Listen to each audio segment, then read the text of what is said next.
Good morning my dear students. जैसा कि हम ग्रामर टॉपिक को लर्न कर रहे हैं, इससे पहले हमने सिंपल फ्यूचर के कॉन्सेप्ट को समझा तथा कुछ बातें लर्न की, डिस्कस किया कि जब भी सिंपल फ्यूचर के सेंटेंसेस दे रखे हो तो उनमें आई और वी जब सब्जेक्ट के तौर पर यूज होते हैं तो उनके साथ सेल का प्रयोग होता है, और आई और वी के अलावा अन्य कोई सब्जेक्ट हो तो विल का प्रयोग होता है। तथा सिंपल फ्यूचर के सभी वाक्यों में वर्ब की फर्स्ट फॉर्म यूज होती है। यहाँ तक हमने अच्छे से लर्न कर दिया था। सभी प्रकार के संभावित वाक्यों में हेल्पिंग वर्ब का प्रयोग होगा, आई और वी के साथ सेल, अदर्स के साथ विल, और आवश्यक रूप से साथ में वर्ब की फर्स्ट फॉर्म प्रयुक्त होती है। ये कॉन्सेप्ट हमने समझी। अब हम इसके कुछ एक्सरसाइज जो दे रखी है उसे हम सॉल्व करते हैं। आरबीएससी के पैटर्न में सवाल ऐसा रहता है, fill in the blanks with correct form of the given words. जैसा कि पहला सेंटेंस है, are blank space here until she comes back. इस सेंटेंस को पूरा करने के लिए हम, जैसा कि हमने कॉन्सेप्ट में समझा, पढ़ा कि आई और वी, आई एंड वी जब भी सब्जेक्ट बन के आते हैं तो इनके साथ सेल का प्रयोग करते हैं, तो इसके साथ हम सेल का प्रयोग करेंगे। सेल का प्रयोग करेंगे तथा यहां जैसा कि ब्रैकेट में गिवन वर्ब वेट दी हुई है, वेट, तो आई और वी के साथ सेल का प्रयोग कर देंगे। आई है यहाँ, आई, सेल, और हमेशा सिंपल फ्यूचर में वर्ब की फर्स्ट फॉर्म, और यहाँ दी हुई वर्ब की फर्स्ट फॉर्म ही है, रूट फॉर्म में दी हुई है, सो हम एज इट इज यूज कर लेते हैं। इस वर्ब में किसी प्रकार का बदलाव नहीं करना है। रूट फॉर्म में दे रखी है पहले से या फर्स्ट फॉर्म में लिखी रहती है, और हमें सिंपल फ्यूचर में फर्स्ट फॉर्म में ही यूज करना होता है। तो ये सेंटेंस हो जाएगा, I shall wait here until she comes back. इस प्रकार से कॉन्सेप्ट के रूप में ये बात हमें ध्यान में रखनी है कि आई और वी में से सब्जेक्ट के रूप में यूज हो रहा हो, कर्ता बन के आ रहा हो, तो साथ में सेल का प्रयोग और आवश्यक रूप से वर्ब की फर्स्ट फॉर्म यूज होगी। I shall wait here until she comes back. अब नेक्स्ट वाला सेंटेंस सॉल्व करते हैं। If you don't work hard you given not and pass this year. Not भी दे रखा है और वर्ब भी दे रखी है। इसी कंडीशन में हम नेगेटिव सेंटेंस बनाएंगे।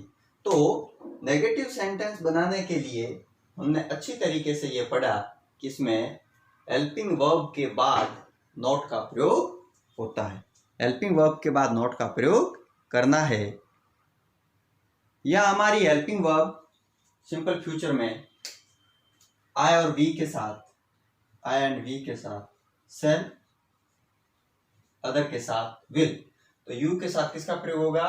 विल, विल, और इसके बाद में नॉट का प्रयोग, नॉट, और वर्ब की फर्स्ट फॉर्म पास दे रखी है, पास आ जाएगी। तो इस प्रकार के सेंटेंस बनाने के लिए हेल्पिंग वर्ब के जस्ट बाद नॉट का प्रयोग करना होता है।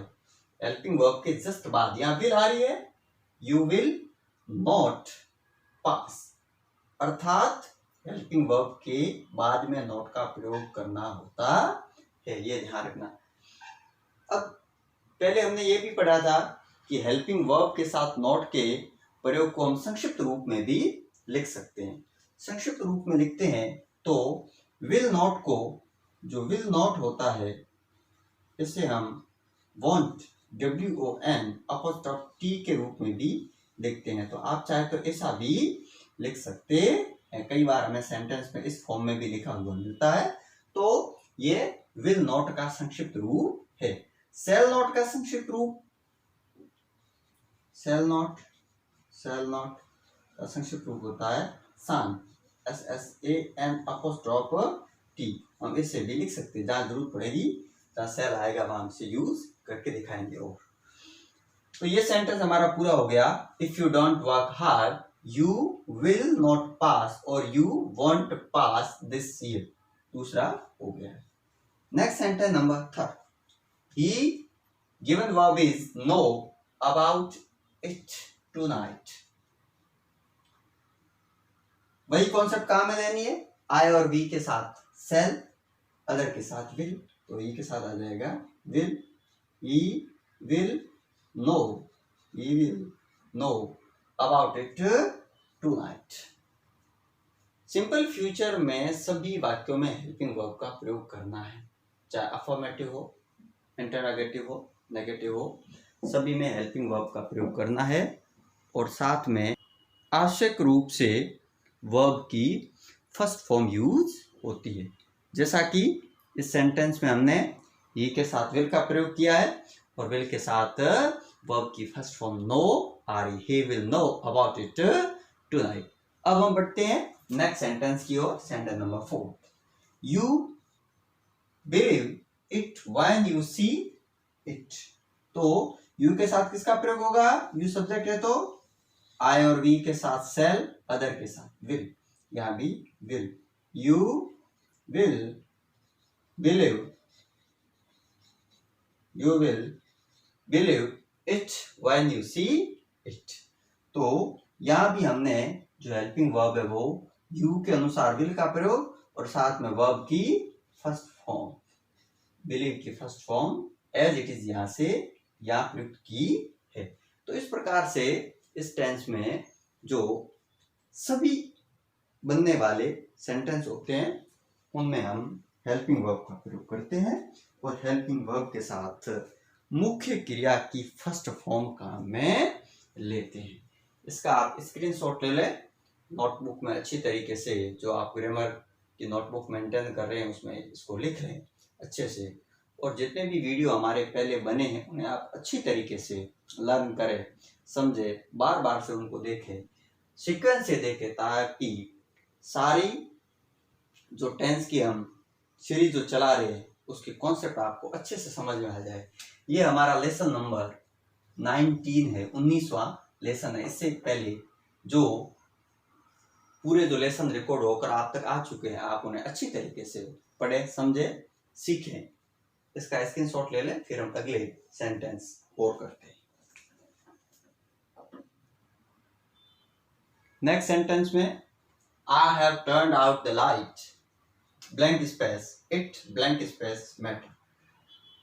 क्वेश्चन मार्क दे रखा है और इट से पहले ब्लैंक स्पेस है, अर्थात हम प्रश्नात्मक वाक्य के रूप में जब इसको कंप्लीट करेंगे तो यहाँ जो सब्जेक्ट इट आ रहा है इसके साथ हेल्पिंग वर्ब का प्रयोग इससे पहले करना है और आई और वी के साथ सेल का प्रयोग और अन्य सभी के साथ विल का प्रयोग होता है। तो इट से पहले विल का प्रयोग हो जाएगा, विल।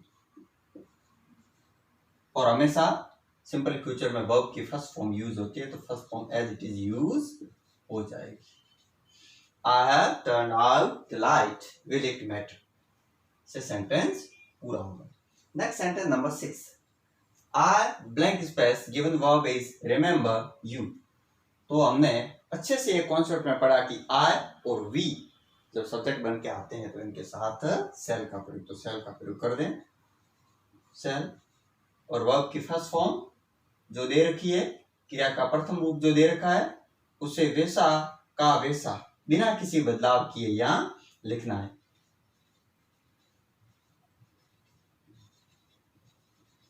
लिख दिया remember, I shall remember you. इस प्रकार से सिंपल फ्यूचर में सेंटेंस बनाने बहुत ही आसान होते हैं, क्योंकि सभी जो बनने वाले जो सेंटेंस होते हैं उनमें हेल्पिंग वर्ब का प्रयोग करना है। केवल हमें ये ध्यान रखना है कि आई और वी में से सब्जेक्ट बन के आ रहा है तो इसके साथ सेल का प्रयोग कर दे और अदर के साथ विल का प्रयोग करें।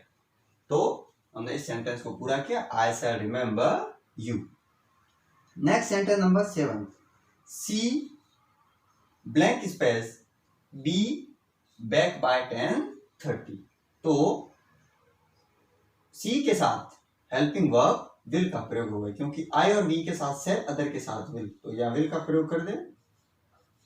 और बी जो या वर्ब के रूप में यूज हो रही है, मेन वर्ब के रूप में, तो इसे एज इट इज यूज कर दे, इसमें बदलाव नहीं करना है। She will be back by 10:30। Next sentence number 8, you blank space given verb is understand when you are older. तो यू के साथ हेल्पिंग वर्ब विल का प्रयोग और वर्ब की first form as it is form में लिख देते हैं। You will understand when you are older. इस प्रकार से हमने सारे जो सेंटेंसेस है उनमें हेल्पिंग वर्ब का प्रयोग कर्ता के अनुसार आई और वी जहां भी सब्जेक्ट बन के आ रहे हैं उनके साथ सेल का प्रयोग, अदर के साथ विल का प्रयोग करके हमने ये सेंटेंस बनाए। सेंटेंस में हमने ये जो मुख्य कॉन्सेप्ट समझी कि सभी प्रकार के संभावित वाक्यों के साथ हमेशा वर्ब की फर्स्ट फॉर्म ही यूज होती है और सभी बनने वाले जो सेंटेंस है उनमें हेल्पिंग वर्ब का प्रयोग करना है और हेल्पिंग वर्ब के साथ में मुख्य क्रिया की फर्स्ट फॉर्म यूज होती है। इसका स्क्रीनशॉट ले लें, फिर हम आगे पढ़ते हैं।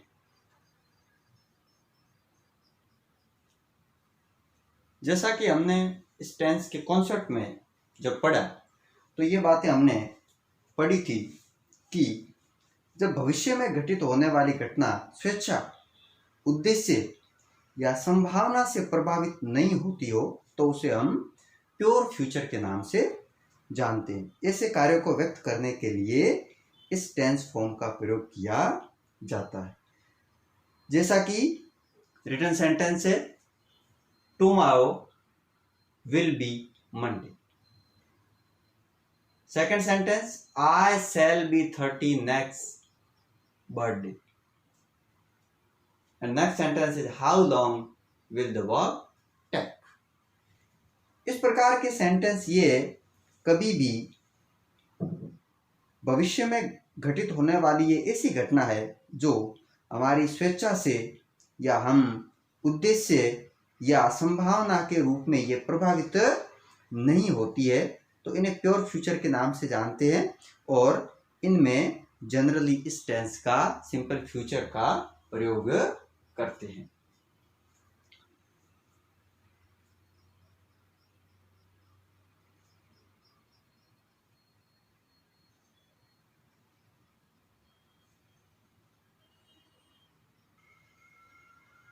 इसके अलावा किसी वक्ता की भविष्य के बारे में राय, विचार, ओपिनियन हो, कोई थॉट हो या तुलना हो, कंपैरिजन हो, इसको व्यक्त करने में भी हम सिंपल फ्यूचर का प्रयोग करते हैं। जैसा कि हमारी जो टेक्स्ट बुक है उसमें इन्हें विशेष रूप से पेज नंबर 40 पर समझाया गया है कि हम जो प्योर फ्यूचर वगैरह के जो सेंटेंसेस होते हैं या वक्ता के द्वारा इस प्रकार से राय, विचार या तुलना वाले जो सेंटेंस होते हैं उनमें हम सिंपल फ्यूचर का प्रयोग करते हैं। वक्ता की भविष्य के बारे में राय, विचार या तुलना इत्यादि व्यक्त करने में भी इसका प्रयोग होता है। She will get first division, ये सेंटेंस ऐसा है कि इस सेंटेंस में किसी वक्ता के द्वारा केवल ये राय या विचार है कि वह फर्स्ट डिवीजन प्राप्त कर लेगी, उसे फर्स्ट डिवीजन मिल जाएगा, तो ऐसे सेंटेंस को हम सिंपल फ्यूचर के द्वारा भी व्यक्त करते हैं। तो यहाँ जो हेल्पिंग वर्ब का कॉन्सेप्ट है वो ये है कि आई और वी के साथ सेल, अदर के साथ विल, तो सी के साथ क्या आ जाएगा, विल, और मुख्य क्रिया की फर्स्ट फॉर्म अर्थात वर्ब की फर्स्ट फॉर्म यूज हो रही है। She will get first division से हमने सेंटेंस को पूरा किया है। नेक्स्ट जो सेंटेंस है इसमें we shall find the teacher at home, we के साथ शैल का प्रयोग और वर्ब की फर्स्ट फॉर्म फाइंड का यूज कर रहे हैं। We shall find the teacher at home. Next sentence number third, his brother के साथ विल का प्रयोग और वर्ब की फर्स्ट फॉर्म शैल का प्रयोग। His brother will sell his car. इस प्रकार से जो राय, विचार या तुलना, इनको व्यक्त करने में, इनको एक्सप्रेस करने में भी हम सिंपल फ्यूचर का प्रयोग करते हैं। तो सिंपल फ्यूचर का प्रयोग हम सामान्यतः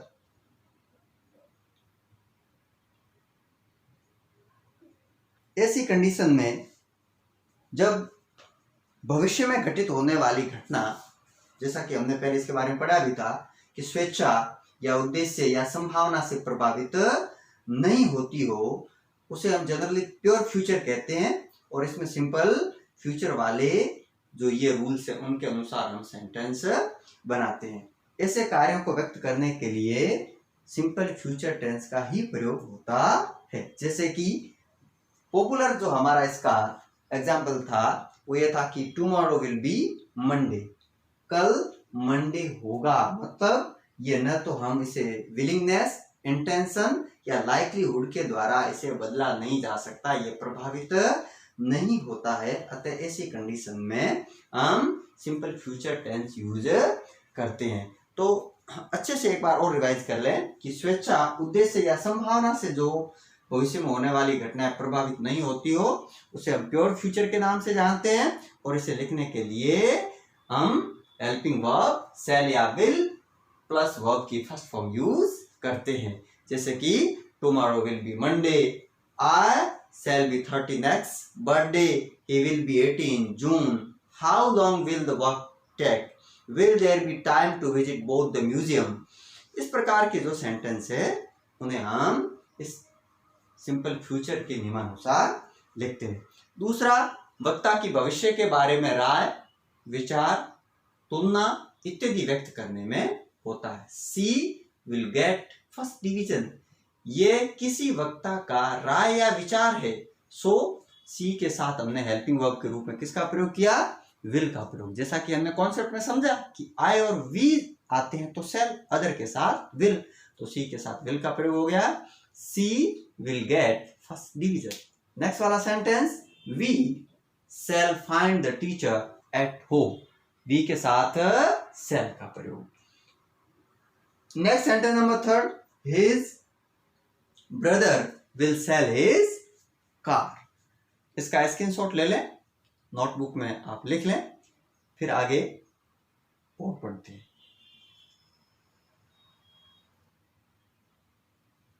इसके अलावा सिंपल फ्यूचर का प्रयोग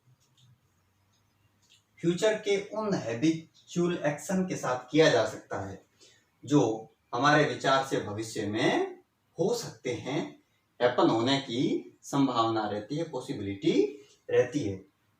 समा विल कम अगेन, इस सेंटेंस को लिखने के लिए हमने उसी कॉन्सेप्ट को यूज किया है। समर आई और वी के अलावा सब्जेक्ट के रूप में हमने माना है, तो समर के साथ विल का प्रयोग, वर्ब की फर्स्ट फॉर्म कम के रूप में लिखा है, समर विल कम अगेन। ये एक ऐसी हैबिचुअल एक्शन है जो भविष्य में घटित हो सकती है, इसे हम इस टेंस के नियमानुसार लिखते हैं। दूसरा, people will plough their fields, people के साथ हमने हेल्पिंग वर्ब जो प्रयुक्त की है वो विल यूज की है, क्योंकि आई और वी के साथ सेल और अन्य के साथ विल का प्रयोग, तो पीपल के साथ भी हमने विल का प्रयोग किया है। Plough is first form of the used verb plough their fields, people will plough their fields. Next sentence, monkeys will not build nest. तो ये इस प्रकार की सेंटेंस है जो फ्यूचर के हैबिचुअल एक्शन जैसे लगते हो, हमारे विचार से भविष्य में हो सकते हैं।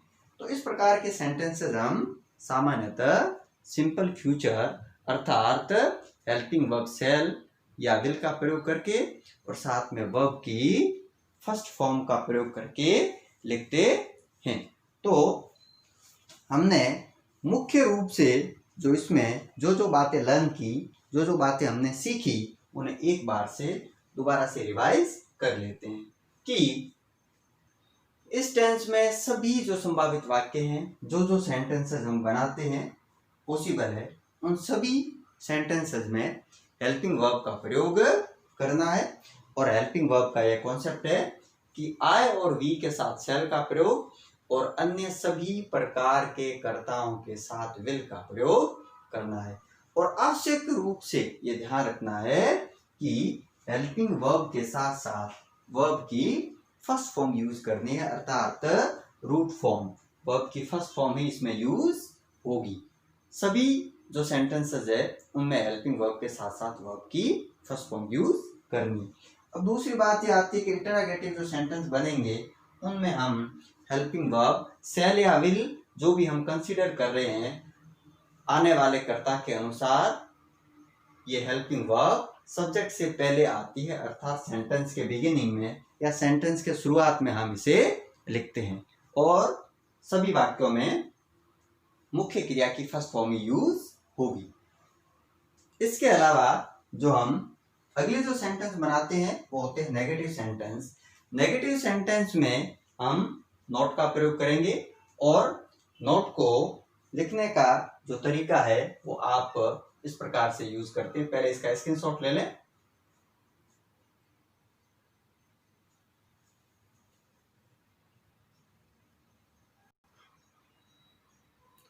नेगेटिव सेंटेंस में जब हम हेल्पिंग वर्ब के साथ नॉट का प्रयोग करते हैं तो शैल के बाद में नॉट को लिखा जाता है और इसका संक्षिप्त रूप भी हम लिख सकते हैं, जिसे शांत के रूप में SSAN''T के रूप में भी लिखते हैं। आप चाहे तो शैल नॉट लिख सकते हैं, आप चाहे तो शांत के रूप में भी लिख सकते हैं। दूसरा जो हम रूप लिखते हैं वो है विल नॉट। विल के साथ नॉट का प्रयोग, तो विल नॉट को भी WON''T वांट के रूप में भी लिख सकते हैं। तो दोनों रूप हम नेगेटिव जो सेंटेंसेस बनाते हैं उनमें हम काम में ले सकते हैं। पर ध्यान ये रखना है कि हेल्पिंग वर्ब सब्जेक्ट के अनुसार ही प्रयुक्त करनी होती है। जैसा सब्जेक्ट आ रहा है उसके अनुसार हम हेल्पिंग वर्ब कंसीडर करते हैं। आई और वी के साथ शैल को यूज करते हैं और अन्य जो भी संभावित सब्जेक्ट जो भी होते हैं उनके साथ विल का प्रयोग करते हैं।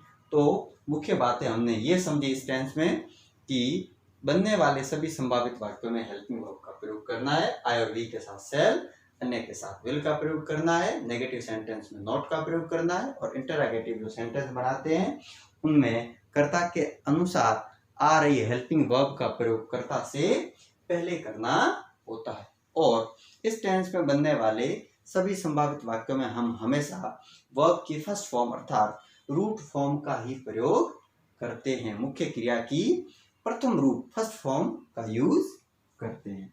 इस प्रकार से सिंपल फ्यूचर की एक्सरसाइज को हमने अच्छे से सॉल्व किया।